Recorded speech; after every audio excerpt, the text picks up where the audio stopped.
Well, hey, welcome to another night with Saving Lives with Redneck and City of Angels. Want to give a shout out to some of our sponsors and thank them for helping, keeping us going and supporting City of Angels and what we do for the community. Addiction Treatment Services International. I ain't had a chance to really sit down and meet you guys, but I knew you guys came in one night. I think I was in Florida when you all came, but I just want to thank you. The Recovery Place in Fort Lauderdale, Florida. Everything you do for our kids, an awesome, awesome facility. Insight to Recovery in Boynton Beach, Florida. You know, the things that you do for just the kids that we send you, let alone, to this disease and the fight for, the things that we go through with this stuff. I know my guest tonight was worried about stuttering. I'm starting to stutter pretty bad tonight. I don't know what's wrong. So, also Footprints to Recovery right here in Mercer County, and Good Future in Fort Lauderdale, Florida. I also want to shout out to an awesome facility in Florida, Changes, and Rob, and all you guys, Rachel, all you guys up there. What you do is, what's so cool about some of these facilities, you get a personal relationship, and in recovery, we all become a family, and don't matter what side of it you're on, you're still part of our family. Also to the Retreat of Lancaster, and all my friends up there. I ain't seen them in a while. I really need to get back up there and visit. So all you guys, we couldn't do what we do at City of Angels right now without the help of all you guys. And from the bottom of my heart, I just want to thank you for supporting City of Angels and being a part of my life personally. Want to talk a little bit about the walk. We still got a couple months coming in.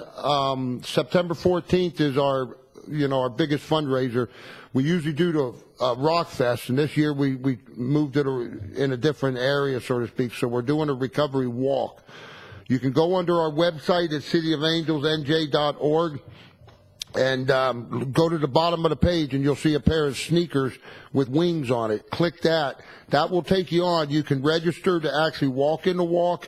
You can donate to one of the teams, and it's all the proceeds go right into our foundation to help scholarship these kids, whether it be going into detox, whether it be medication, sober living, whatever it takes to give these kids a fair chance. And because a lot of them burnt their bridges, some of them don't have the families behind them. Wow, that was quick. We got our first phone call of the night. Hold on. Hello, you're on the air with Redneck. Hey, Redneck. Uh-oh. Who is this? Uh-oh. Who is this? It's Janelle. Oh, my gosh. It's been so long I didn't recognize your voice.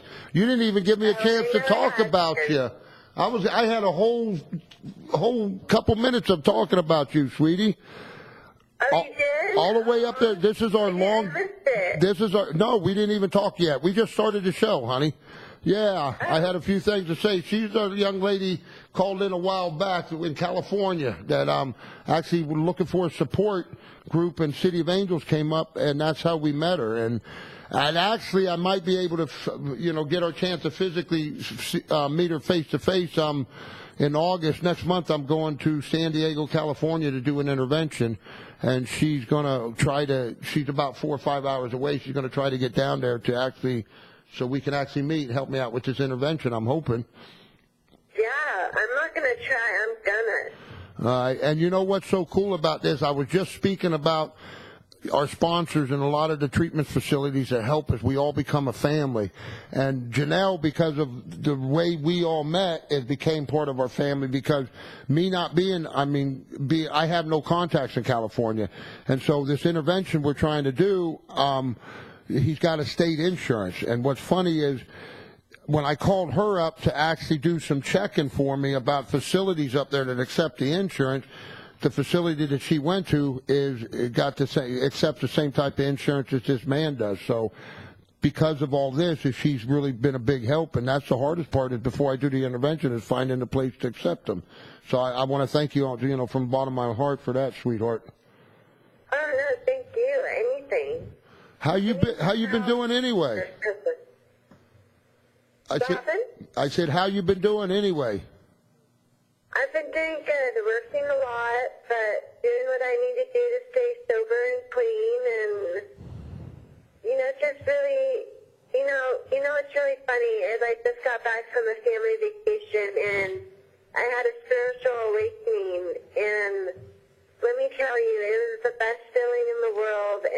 brought me closer to God, and it brought me closer to my sobriety.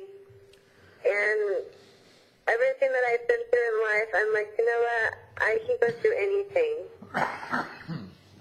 Well, you're definitely a blessing, sweetie. I'm so glad. Well, I'm glad you called in. I don't get a chance to talk to you that often, but I see you a lot on Facebook, and you know, I'm able to actually watch your growth just through that, and that's what's so cool about technology nowadays. Is, you know, it's amazing. That's how I keep track of my grandkids. I don't get to see them but once a year, but I see them on the computer. So, but just keep up the good work, sweetie. And I'm so excited to, you know, finally meet you when I come to California. Oh, definitely.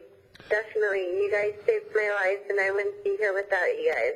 Well, you know, we're just an instrument through God. That's all. We didn't do nothing special. Yeah. We were just in the right place where God put us, and you know, and where you needed. But look what you've already did for us. It's amazing, just that little bit of helping us set this up. Information for you? Yeah, I think so. I did put a call out today. I got the text. I got both couple websites you sent me. I haven't made it home to the computer yet today, so I haven't checked the other one out yet. But that should be enough. And what I'll do is I will call you tomorrow, sweetie, or text you and let you know if I need anything else on that.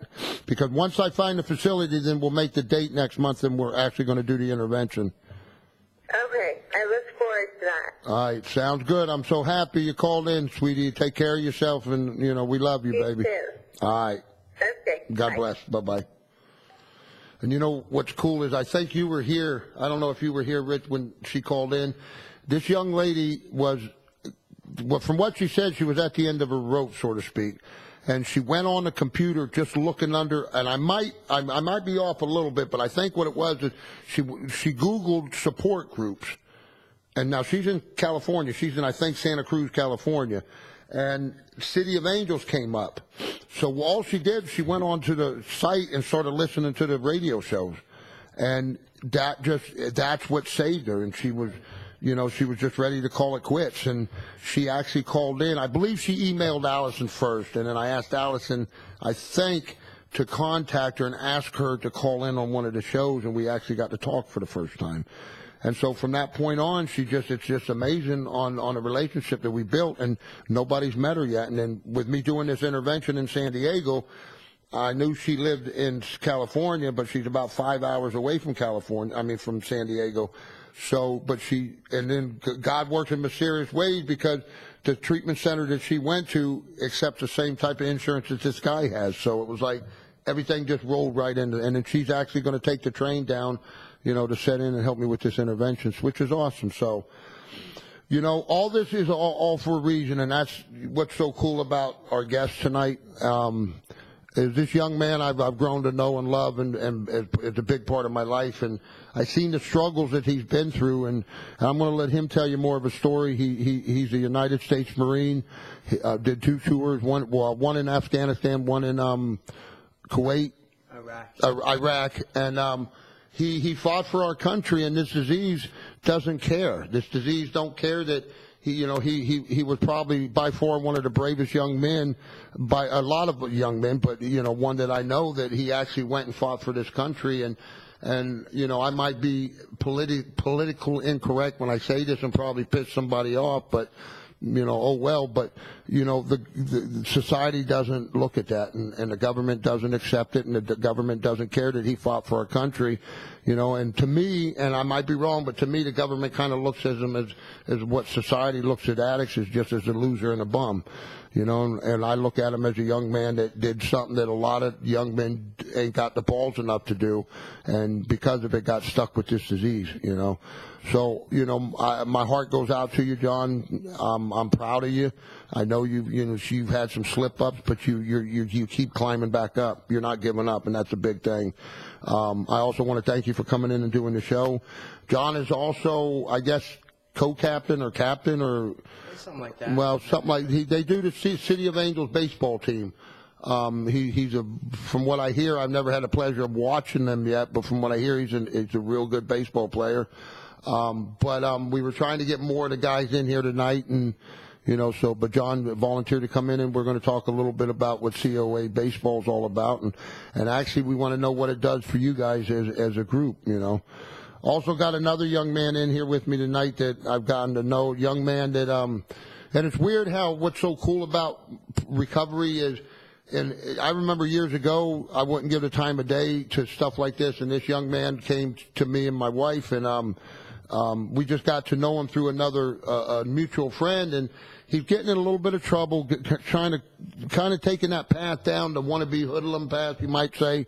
I tease him with that. But what's so cool is that I can be a part of maybe giving somebody a different outlook on life and not to street life, and just to say, look, you know, a lot of times all we need growing up is somebody to tell us to get our head out of our ass and do the right thing. And I've seen a big change in him. So he wanted to find out what City of Angels is all about. And real quick, this is what's so cool is he actually is, I guess you're still going to try to do that, what you were talking about doing? The JROTC program? Yeah, Nikki's Well, no, the thing for City of Angels. Oh, this is a young man that volunteered to make a sign, and he's going to go up. His grandfather's taking him up to Englishtown. Well, it's not definite yet. But. Well, and he's going to talk about the walk and get donations for the walk.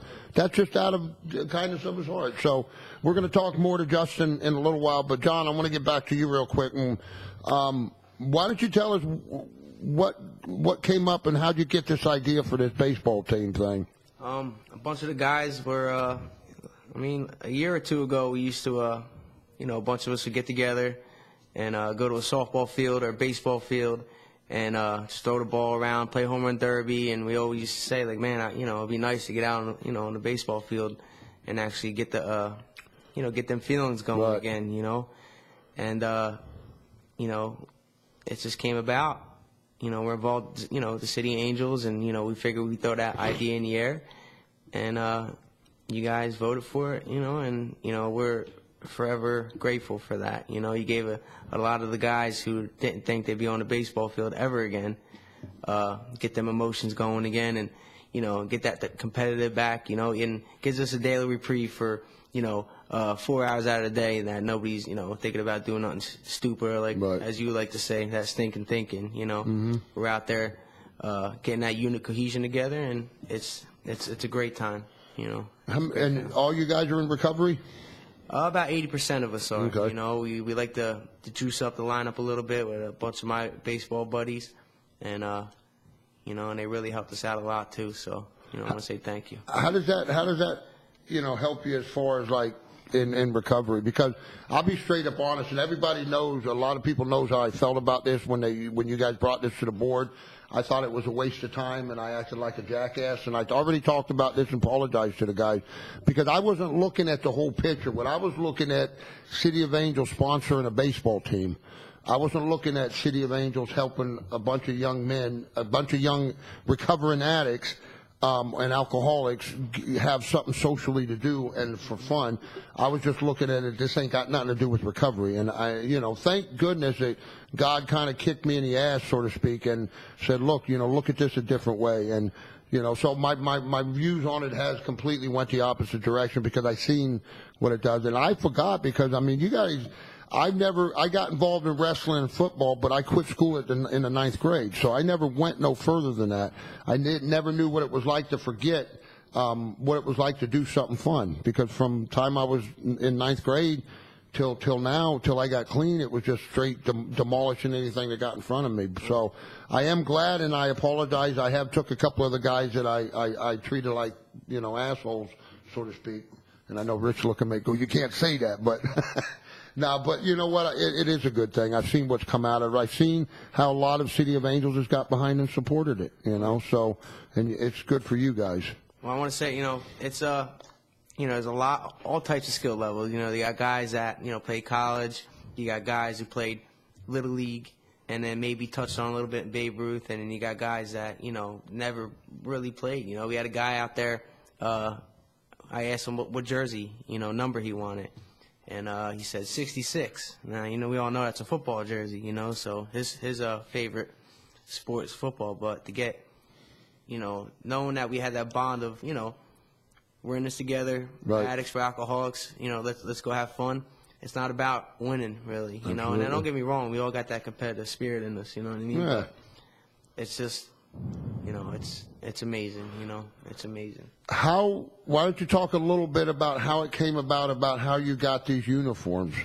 Which is, to me, is a godsend amongst itself. So why don't you tell that? I agree. One of the guys on the team thought he'd shoot up an email to the Los Angeles Angels of Anaheim, which is, you know, they used to be the California Angels, and saying, hey, you know, told what, you know, the organization's all about, you know, not thinking that he would get any response at all, rather, you know, let alone, you know, a box of 20 uniforms, right? So she sent an email back saying she loves the idea, she loves, you know, she respects everything that the organization's about, and you know, what we're doing, you know, and we're just a bunch of guys that, you know, we want to have some dignity, you know what I mean, to have fun, you know, and he showed me the email, we, you know, sent a mass text out, and we couldn't believe what we seen, and it said, you know, uniforms are on the way. And what kind of uniforms they sent you? They're game-worn jerseys. You know, they still got the pit stains on them and everything from the Major League players, you know. So it's awesome, you know. And now, you know, we looked good when we first, you know, got out there, and we look even better, you know. Now our next thing, so anybody's listening, if they want to donate us some hats, you know, some Angels hats, you know, that'll make us look even better. But, you know, it's just that, like I said, it's just them emotions that you get out there, you know. Didn't think we ever do it again. Absolutely. And now I got a bucket of balls, 7 bats in my trunk, you know what I mean, extra gloves, you know. It's amazing. Right. You know? It's amazing. Oh, man. And now I want to touch on this, and I know this is kind of hard, and it needs to be said. And I just want to send, you know, from not just from myself, but from City of Angels, all the prayers and everything we could do for a young man, and I believe he was a pitcher for the baseball team. He was our ace. He's what? He was our ace. All right. We lost him a couple days ago to this disease. And, you know, like I said, this stuff is so hard to talk about because every time we lose one of these kids, whether we knew him, he was part of City of Angels, or he was just part of the community, it takes a piece of my inside out. And it gets me even madder and madder at society, for the government, for everybody that does not accept this as a disease, because our kids are dying because of this. And, you know, so my heart, my utmost respect and prayers go out to the family, out to you guys on the team, because I knew he was a part of all you guys. So Sage wasn't I didn't get the pleasure of getting to know him well. I met him a couple times, and he was an awesome young man from what I hear from everybody. So, you know, again, and just keep it going, John. You know, really, I can't wait till I can get a Sunday to come out and actually watch you play. I guarantee I'll get one out there before it's over. Well, it's our first year, you know, so how many games you got left? Well, we're done, but they have a summer league, and you know, if you play the spring league, you can't play the summer league because it rolls into the summer season. But we're gonna, you know, ask you guys to help us out for the fall league, and then hopefully continue out with the next spring. Right. So, you know, we got, you know, plenty of time. You know, plenty of time to get out there. You need a bat boy? Yes. I'm too fat and old to run around them bases, but I'll sure come out and do something like that. And I want to say, you know, for Sage, we're retiring his jersey number. Okay. He was number 77. We're in the process of getting it framed right now. Okay. And we're going to bring it to his memorial service on Saturday morning. All right. Is that what it is? Okay. Yeah. So. Wow. Well, you know what? I just want to say God bless you, the whole team, man, and, you know. Why don't you tell us a little bit of your story and just how you got involved with City of Angels? Because, sure. I mean, it's a deep story, dude. Well, as it always started out, you know, I was just drinking and smoking, you know, and just curiosity. Hey, you know, I would like to try, you know, my thing is painkillers, you know, or any opiate, you know. You know, I remember landscaping, you know, just smoking pot, going off to the side, you know, catching a quick buzz. And then I got introduced to painkillers, and then, you know, that got to be, you know, a little too expensive. And next thing you know, I'm blowing my whole paycheck, and everybody's wanting to know, where's your money going? And, you know, I got with a couple friends, and, you know, they're also addicted too. But it started off with the OxyContin 80s, and then, like I said, it got to be way too expensive. And then, you know, one day we were like, hey, man, you know, let's go try heroin, and why pay all that money when you could just get it, probably more for a lot more money. And I just, I went nowhere fast, and I thought joining the Marine Corps would take me away from it and cure all my problems, but what I came to learn is wherever I go, my brain comes with me. And I remember coming home from pre-deployment leave and getting high, and then having my buddies pick me up at the airport in Honolulu, where I was stationed at. I was stationed in Hawaii, and they'd always tell me, "John, man, you look skinny." I was like, don't worry about it. I did a lot of partying, and I didn't eat too much, So we went to my first deployment was to Iraq, and we did a battle damage assessment, which is they dropped a bomb on a pharmacy where they're bad guys, and we would assess the damage, recover the bodies, and I noticed, on the ground it said tramadol, which is, just another opiate, So I bent down, stuffed my pockets full, of tramadol, and I got high in Iraq for 2 weeks. And then after I ran out, I felt what dope sickness was like again, And, I came home, went post-deployment leave, did the same thing, had a bunch of money in my pocket, got even more drugs. And then when I went back to Hawaii, to go back to my duty station, my buddies picked me up, like, "John, what's going on? You look skinny again," and then I told them my story. I'm a heroin addict, and on my second deployment, I went to Iraq or to Afghanistan, and that's the heroin capital of the world, So like 3 months in, I'm talking to the Afghan National Police commander on where to get heroin, So I'm giving him for $20. He's coming back with a pill bottle full of the powder stuff, powdered heroin. So I was getting high for. Let's put it this way: I went home dope sick, and there's countless times that I put myself and my Marines in danger, who I was in charge of, because I was a team leader. And I remember nodding out on patrol. My thinking was, if I'm going to step on an IED, if I'm going to get blown up, if I got to go through the motions to see another one of my buddies getting killed, I'd rather be numb, make it as easy as, as possible for me, the coward's way. But, I come to learn that's, anxiety, all that other stuff is just natural feelings, and it's actually kind of healthy to go through it. But, one thing led to another. I re-enlisted. When I came back from Afghanistan, we went to Australia, and then but before we left for that, I went out partying with my buddy. Came across some guy, some local guy, gave me cocaine and Vicodin, and partied that whole night. 2 days before we went to Australia, we got hit with a piss test, and now I'm bugging out. I was the last guy in my unit to go piss, because I'm sitting there chugging water.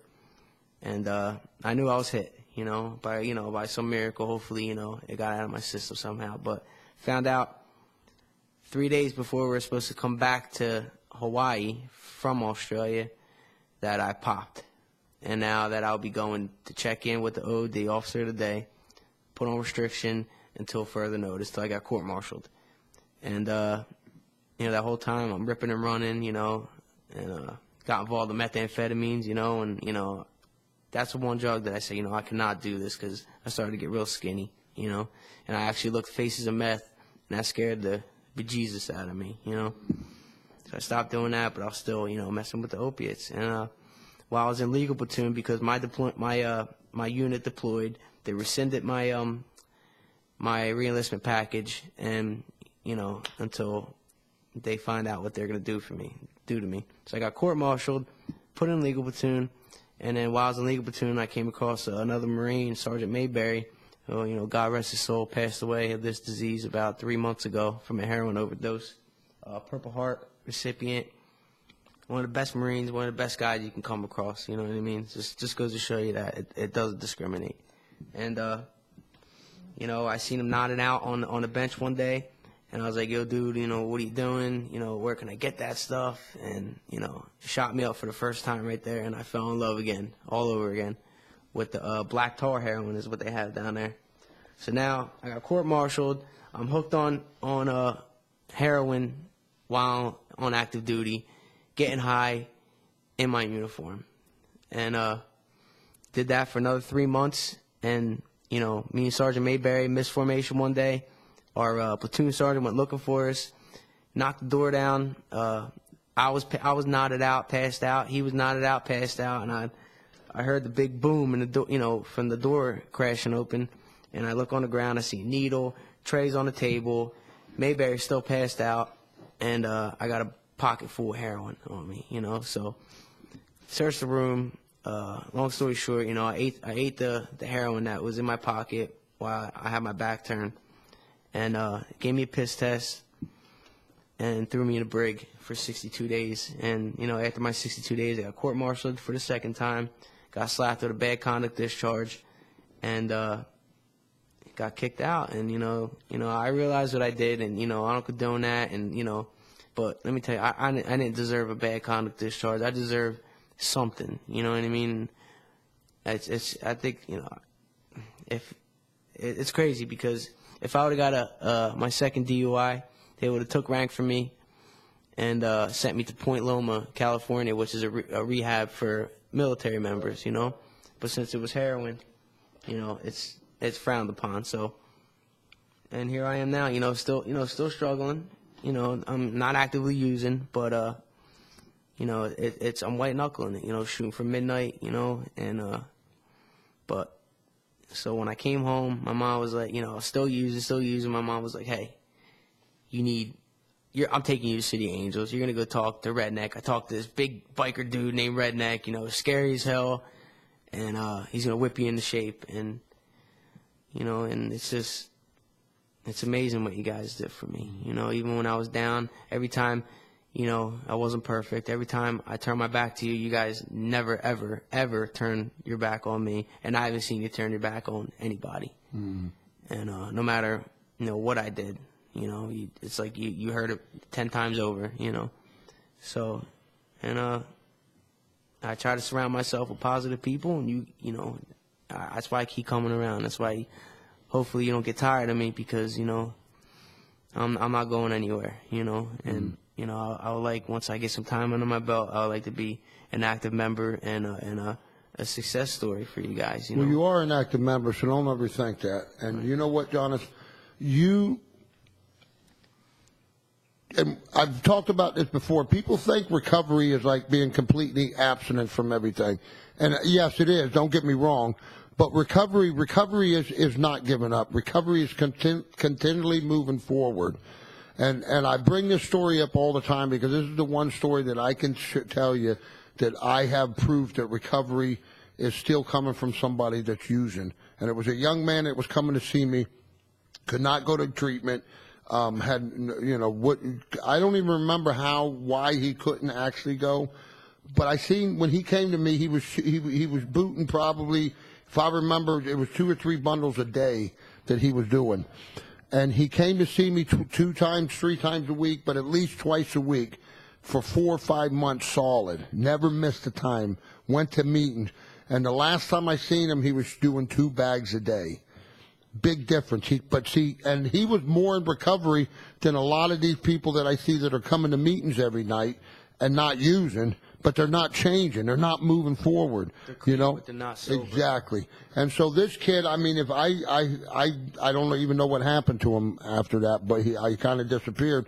But the reason I say that is he didn't give up, and that's what I see in you. And part of it's just because who you are. A big part of it is you're a Marine. It don't matter. Don't matter what they did to you. You're still a Marine, because I know a lot of people in the Army, and I'm not down in all the services. No matter what you go in, you're fighting for your country. I don't care if it's Army, Navy, Air Force. We have our own little sayings about, some of them are sissies.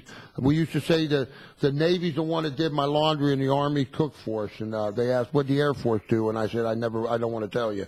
But my point is you're a Marine that's got it's a different type of pride. It's a different type of, you once a Marine, always a Marine to begin with. You never leave a brother behind, no matter what.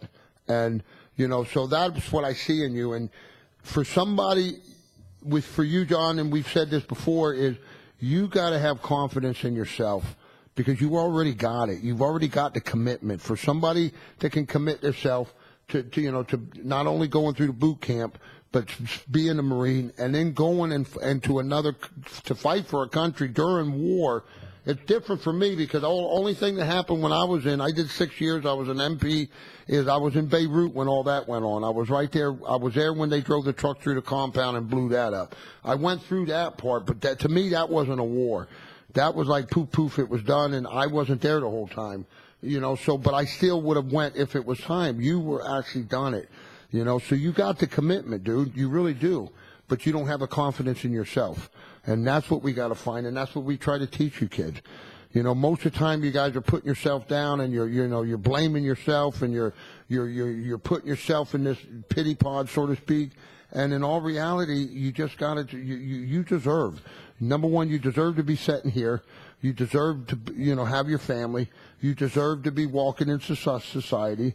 You don't deserve for society to push you in a corner because of your disease. That's for sure. A big part is just because you have the disease. You said it. We don't give up on no kids. For you, it's the same thing. We don't treat you no different. I look at you differently because I get upset at you more because I know you got the commitment. You've already proven you can do it. It's just you got to prove to yourself, And so my hat goes off to you, dude, because you don't give up. And I've watched you through some of your harder times.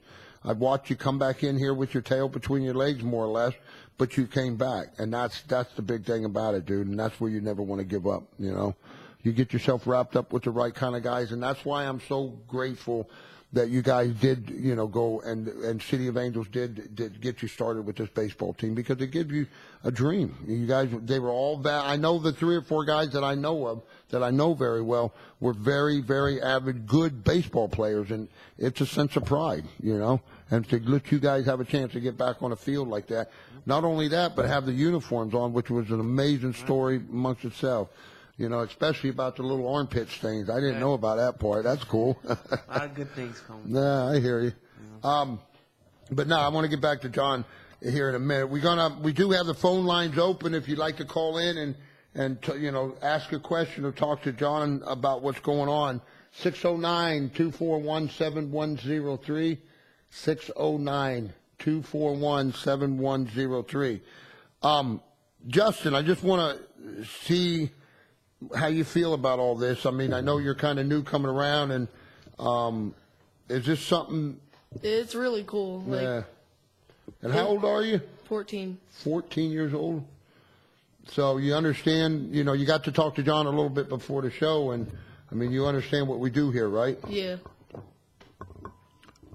Huh? Yeah. I think I hear him. I started getting scared. That's Allison coming back. They left like 30 minutes before the show to get something to eat for the young lady, and I started getting nervous when I didn't hear him back. So we're glad to have you, Justin, and I hope you can take in some of this stuff and use some of our pain that we went through to stop you from going through it, so to speak. You know what, my man? Yeah. Cool. So John, what's your? I mean, I know right now you're concentrating completely on your. There they are. We were getting scared, Allison. Huh? We went to McDonald's and she disappeared? She's gone? Get out of here. You better be joking me. I'm sorry. I did the best I could. You liar. You can't lie. She can't lie. I knew she wasn't lying. She's lying. Allison took a young lady that just got out of detox that's hanging out. We're taking her to a motel tonight. So she took her to get something to eat. And I'm getting worried because I'm thinking, where the hell are they?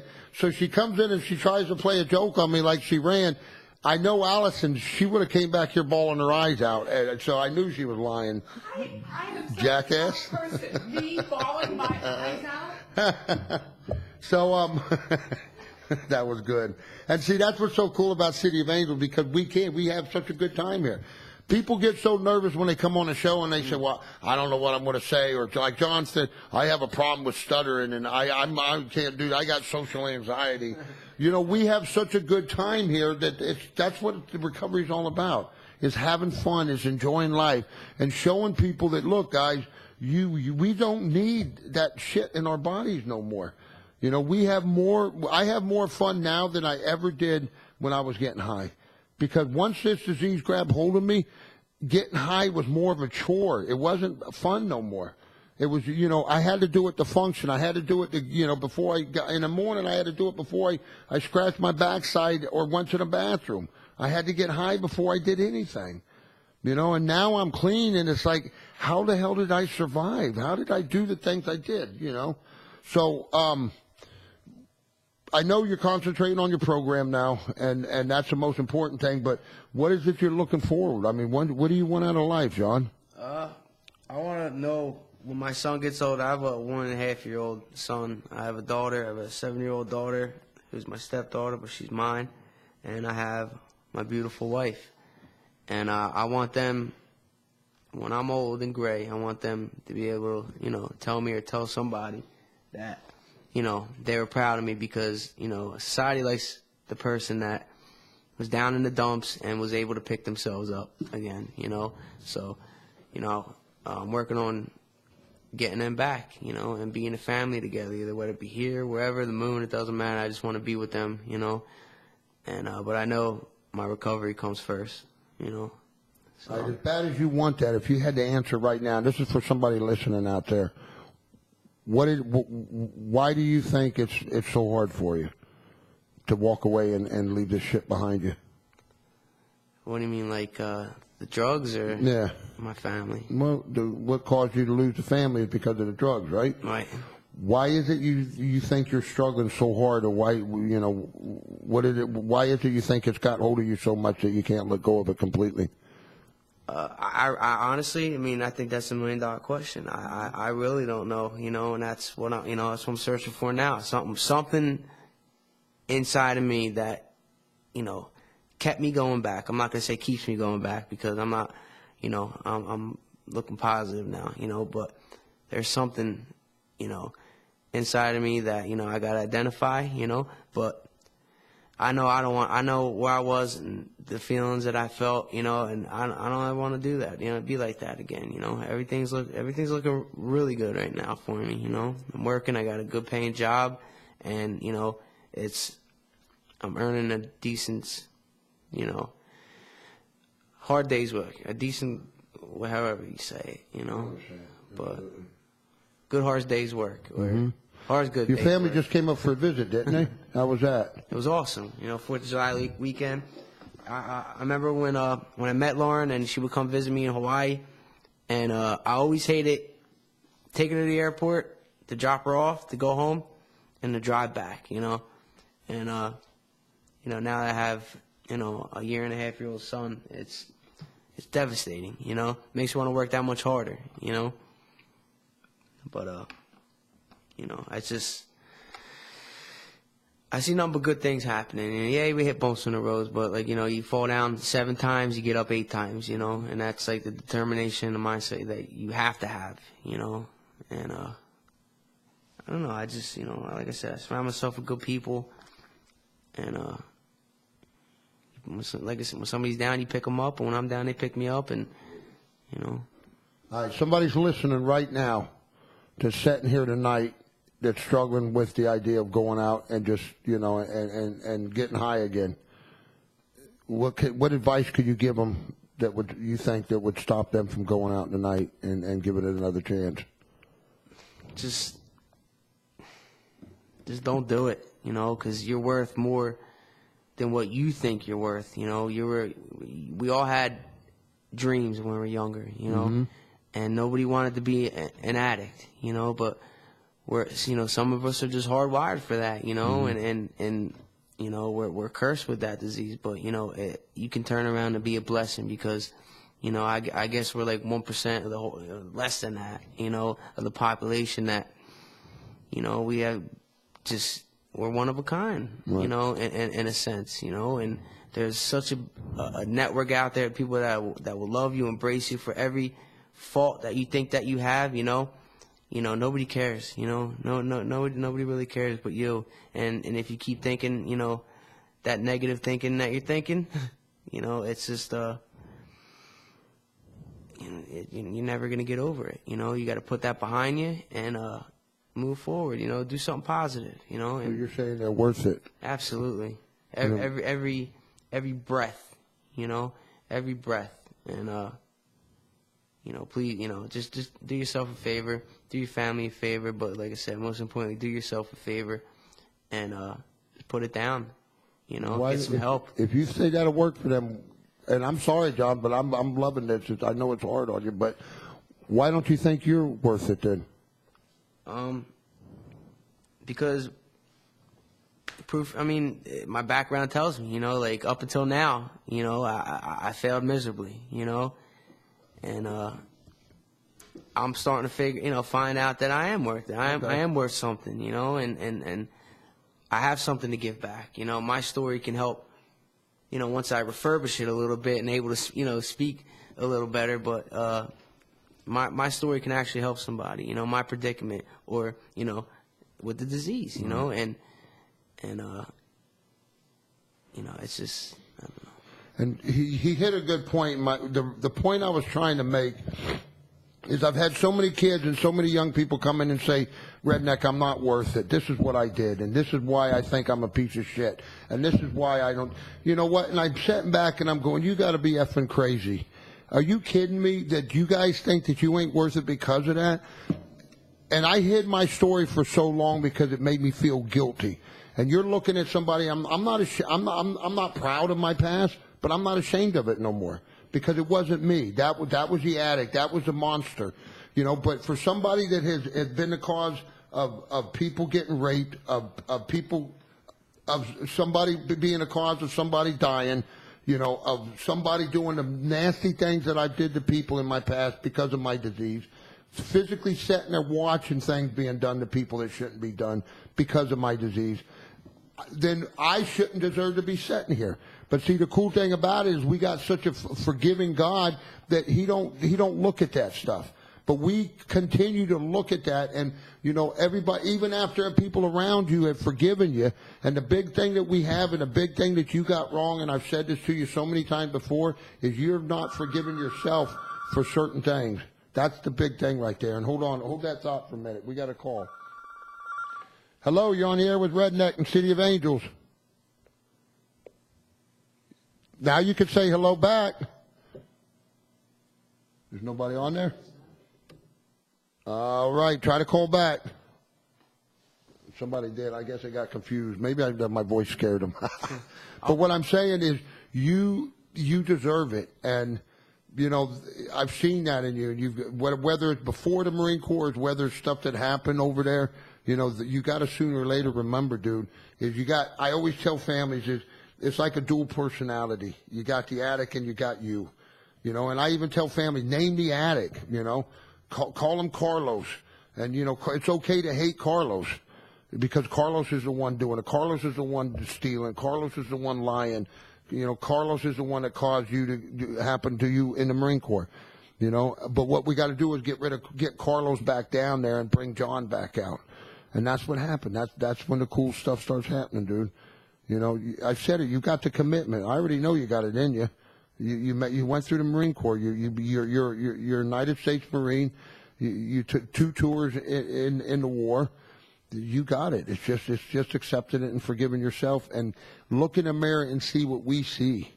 That's the hard thing that not just you, my man, but a lot of people is look in the mirror and see what other people see in you for sure. And that's one thing. Now that you mention it, that's why I didn't talk about it because I have a problem, finding my God,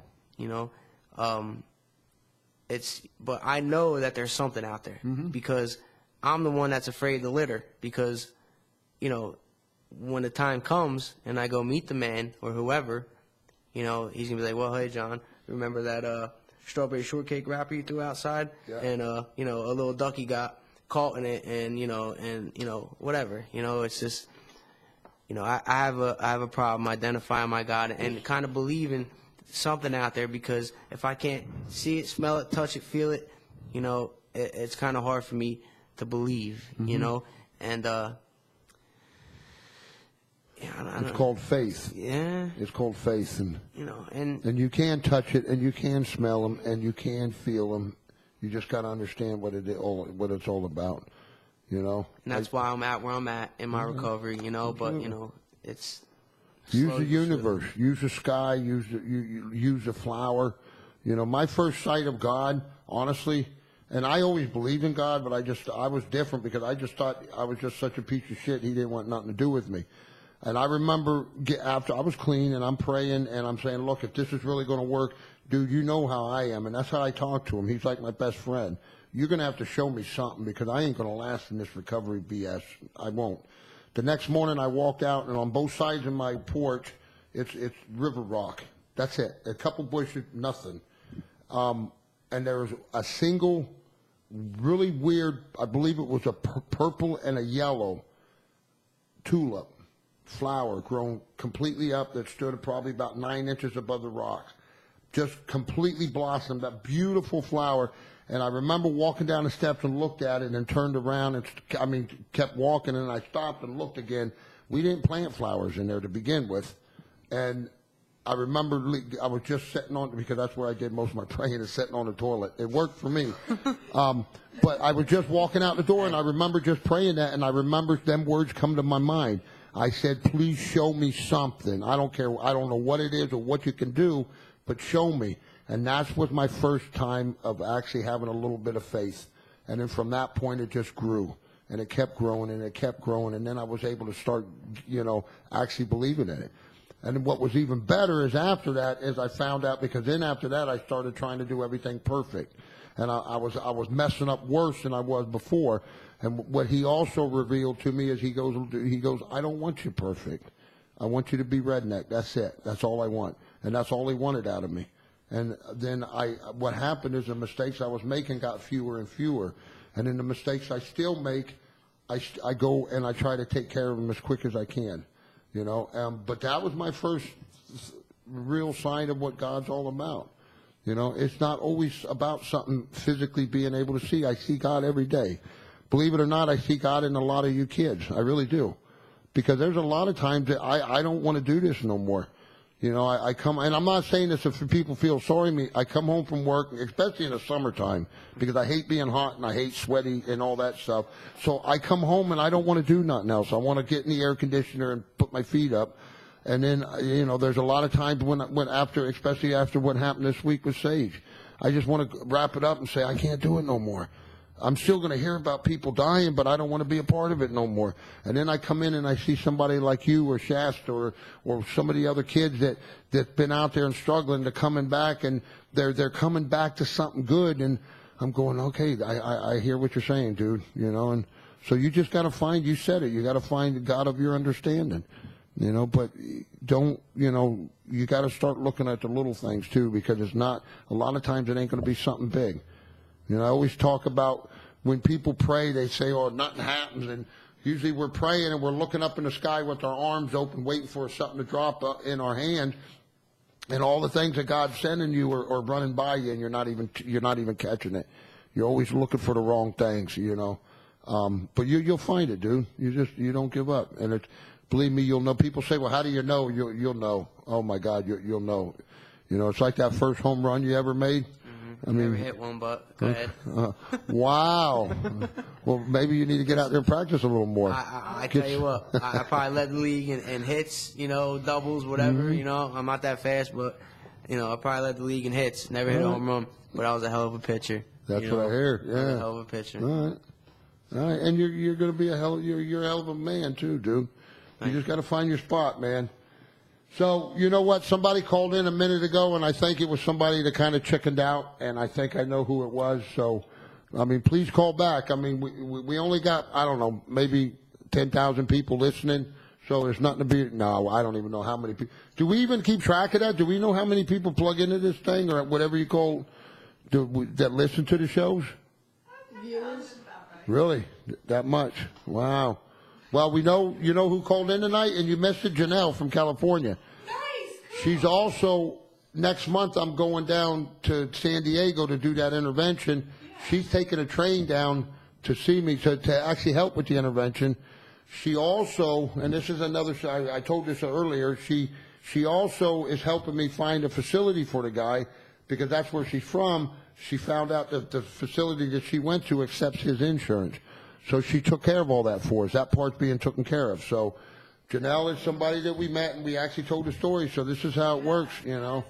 So yeah, she called in to say hi at the beginning of the show, and you know it was definitely good because I had texted her to see if she could help me get some contacts. She is and looking good. I see her pictures yes, on my Facebook yes, all the time, and I tell you, she is looking really good these days. yep. So I mean, it's definitely, and that's what's so cool about not only recovery, but what City of Angels is all about, because we got family all over the place now. I mean, people that actually know, and City of Angels is getting to be a name that a lot of people hear about. They really do. Recognize and it's not, it's what you guys are doing, you know, because you guys are the ones that number one, you guys are our future to begin with, you know, because I mean, sooner or later, me and Kevin are going to be too fat and old to even walk around, let alone come in here. But you know, not just that, it's because of you guys that it gives me hope, honestly. I mean, we're finally doing something right and making a difference. And you guys are doing the same thing, though. You know, just not giving up. Pioneers. Mm-hmm. Pioneers. Yeah. So what do you think, Justin? You kind of you do understand all this stuff, and Yeah, something that you could be a part of? it's an eye opener for Yeah. me. Why is it an eye opener for you? Cause just like I live in a shitty neighborhood, and the things that I've been around, I thought it was bad until I hear other people's stories, and it's just 10 times worse. Mm-hmm. And you're going to, so you still, after hearing John's story and everything, you still want to join the Marine Corps? Yeah, that ain't changing. Well, you better keep yourself out of trouble then. Keep preparing because them drill instructors will eat you alive. Oh man, I remember, I remember the first time, and I probably was in boot camp because I was kicking the first probably 2 weeks in boot camp from crystal meth and cocaine. And I remember the first time I laid in my bed and cried because I was so scared. I am not lying. These is like the devils came on me. And my drill instructor, one was this, average guy that just talked and yelled, but the one that scared me the most was probably about 5'2", little guy. And when he came up to me, he was like, his hat, his brim was like hitting me in the top of the chest. That's how little he was. And he literally scared the living piss out of me, Pimples. Yeah, but I also remember he was the first time that I ever felt what pride was all about. Felt good when I think it was during the PFT thing, and it was like everybody got behind him. He got us so motivated, and so that's where I think I got my first real pride feeling of being a Marine was all about, And then the rest was history after that. But yeah, he's scared the living daylights out of me. Stasson Ortiz was he used to look at me, put his hand in my face, and just said, "Ugh." Yeah. He would tell me every day, "I hate you, Delisa." Well, see, back when I went though, they still punched you in the chest and the stomach, long as they didn't leave marks. And I mean, I've gotten the wind knocked out of me a few times because of it. So you ready for this, huh? Yeah. All right. Cool. And then you just got to keep yourself out of trouble. So, and again, I'm going to use him as an example. This is what's so cool about, seeing a young kid like this. And when I first met him, it was just the constant trouble that I'm hearing he was getting into. And then seeing him just do a little change. And I see, like when he comes in, he's at my house quite often. He really is. And just to see the kind of change in him, you can tell it in his face. You're definitely, every one of us, you're worth something. And if I can go, I say this all the time, that I would honestly lay down right now and die, just stop breathing and give my life if you guys didn't have to go through the pain that I went through in my life. I know that's impossible. So then go to the next step. John, your story, my story, to help a young man like this, said, look, what we're telling you is real stuff, and it will happen, except nowadays it's getting worse because you guys don't get a chance to live to be his age or even my age, because of the way the streets are. Back in my day, the worst that you usually got happen is somebody might have cut you with a knife or hit you with a club. Nobody carried guns. You never heard of somebody getting shot or, murdered out on the street with a gun. And nowadays it's like I'd be the first to admit I used to love fighting. I loved it like it was odd, but now I'd be scared to because I was never fast. I was powerful, but I was never fast. But these guys will pull a gun out if they even think you're going to do something. It's weird that you said that. There was a murder that happened right across the street from my house today, and all due, the guy being intoxicated, and it's just ridiculous. Yeah. You know, so this is the life you got to look forward to. We got a few minutes left here.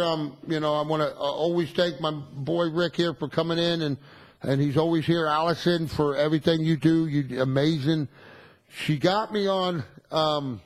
We had to talk about raising more money, so she got me on selling me on eBay for an afternoon with Redneck. And we had a few hits, and somebody said tonight we had quite a few more hits tonight.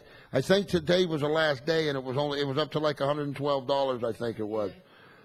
But let me tell you guys something. Whoever it was that won that final bid, for $112, you're not going to get a whole lot out of me. I'm being straight up honest with you. So you want anything more than that, you better come up with something else. And I say that with the utmost respect and laughter, because this is all for raising money for City of Angels. So if you guys want to laugh and have a good time, you know, this money is going to, honestly, to help another person coming into our doors that maybe need a little help with medication, or maybe need a little help with the sober living, or getting to. That's a good one. There you go. You guys hear that song? So you know what? If you really want to get the full effect of what Redneck is all about, let's spice this up a little bit. You know, so I'm challenging you. You know, all this, everything made with this and the walk and all is going back into the foundation to help another young person to find out what their, you know, how their journey can start in recovery. So, you know, let's see what we could do to make this work. So I'm just hoping it's somebody that's got a sense of humor. And you know, I'm dying to find out what's going to happen with this. But it was definitely a good idea, and I'm glad we done it. So we had a few laughs. I had the first day it was on eBay. I had a few people call me to find out if it was true, and I said, yeah. I had one of the guys, a good friend of mine, knows that I hate the beach. I love the ocean, but I hate the beach. He said, well, this is what I'm going to do, Red. I'm taking a lawn chair, a cooler, and an umbrella. I'm going to go set it on the beach, and you're going to have to come set on it for 4 hours. I said, yeah, well, okay, whatever. And then it was the second bid. Well, the first two bids were the ones that called me. There was a lady, and she's got a pool. So I'm thinking when she said that, I thought she was going to tell me I had to come clean the pool, which was cool. But she goes, what I'm going to have you do is come sit in a chair next to my pool all day to relax. I said, no, you're supposed to use me. And she goes, but that's what I want, just you to relax, which is cool. But we want to have fun, so come on, let's spice this up. You want to see how funny and stupid I can get? Put a couple more zeros on that donation and watch what happens. I guarantee it. You know what? So I just want to thank everybody tonight for listening. I want to thank everybody out there that's not only supports City of Angels but supports this disease. And, you know, if you feel like you can't get out here and do nothing, you know, pray for us. I mean, prayer is our biggest weapon, and pray for these kids and pray for people like John and like Justin. You know, John, I'm so proud of you, and I have the utmost respect for you for just not giving up, dude, honestly. And, you know, we're always here for you. You know that. So, again, thank you, everybody. Allison, Rick, for coming out and keeping this show going. Everybody out there struggling, you know how to get hold of us, cityofangelsnj.org. You know, please, you know, do not quit, and don't leave before the miracle happens. We all love you. I want to say good night and God bless.